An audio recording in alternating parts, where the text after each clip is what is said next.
Loving Father, on the occasion of the opening of the new law year 2025, we dedicate to you our Supreme Court and all the courts in this our beloved country, Uganda.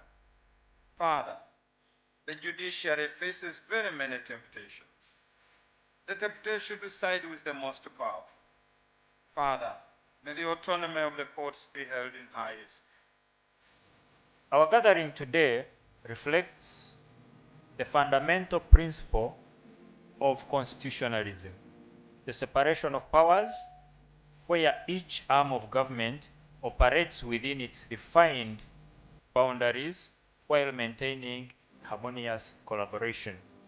Indeed, the liberty of citizens is paramount, and we urge the judiciary as much as possible to always make cases that do with the liberty of citizens a priority. We performed better than the year 2023 in the year 2024, just slight increase.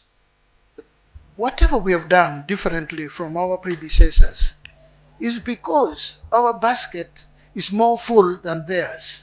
When theirs was at the bottom, at least ours is midway. Midway in the basket. That's why we've made a difference. And I would love to know that my successors even makes bigger and better difference than I tried to do. I take the opportunity to congratulate you upon ending the year 2024 and opening the new law year 2025. Continue playing your significant role in ensuring that peace and harmony prevails in our country. And I wish you the learned friends, as you like referring to one another, a successful law year 2025.